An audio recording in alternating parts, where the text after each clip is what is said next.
Hey yo, hello everybody, it's Meaning the Break and welcome to yet another episode of Minifig Reviews. This time we have a pretty interesting group of minifigures in front of us, just like always. And if you have any requests about which minifigures I should review next, make sure to comment that down below. And now, let's get straight into it. First minifigure that we're gonna take a look at is gonna be the Skull Sorcerer, and personally I'm not entirely happy with this figure. I think it's actually overrated, to be honest. I don't think it's that perfect as majority thinks. I really love the leg piece, the skirt piece and the torso. Those are very good parts of the minifigure, but it falls apart on the top of the figure. You have that head, which really, why does it need that face print?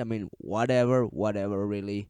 I don't think that really is something to complain there. It's just kind of weird, but yeah, when this minifigure actually falls apart, it's gonna be this mask piece. Like, I love the mold. The mold itself is actually very accurate and good, but then the printing on that mask, there's no printing. It's a dual molded piece, so those eyes are actually molded into the mask. And yeah, I feel like this mold absolutely needed face print because it takes just a whole personality away from this figure. And yeah, it just looks unfinished, like, just apart from the factory that didn't go over some steps yet. Like, really, it just looks like that. I understand that it was pretty hard, well, it would be very hard to print on this shape, because this mask is actually not very flat, as you might think, but yeah. I understand this, but generally I just don't think it came out too good. I really don't like that, and for the wings, we definitely could have seen a new mold that would be kinda needed as well. So overall, I will go with 7 out of 10. It's still good, but with some different approaches, this could have been a 10 out of 10 figure for sure. So that's my main complaint. There was just so much more potential than what we actually got. Next up, we got this 89 Joker figure, and I really love it myself. The legs and the torso are beautiful. Also, I love the teal color scheme distributed through the figure. That's also very good. Also, gotta love the face print, very good. Definitely captures this version of Joker a lot. And then you also have that headpiece in purple, which is just such a lovely color for that piece. I'm very glad we got that as well. And yeah, it's just a very nice figure, very accurate. All I could ask for would be maybe like some side leg printing, but definitely some arm printing. Those things could have been done, especially considering this minifigure came out in the large Batmobile set, which was obviously an expensive set, so you would also expect minifigures to be detailed as much as possible. So yeah, that's my only complaint, but otherwise a very awesome figure. We will go with 9 there. Third main figure that we're gonna take a look at here is gonna be the Legacy Lasha, and yeah, I really don't like this figure, and I think that's a pretty valid opinion right here.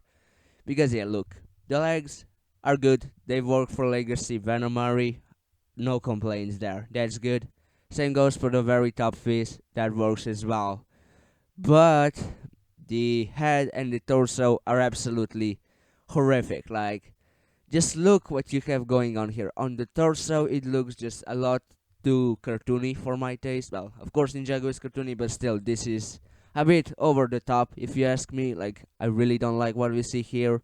The torso is really like reminding me of Ninja Turtles on steroids or something. Like, really, I just don't like what we see here.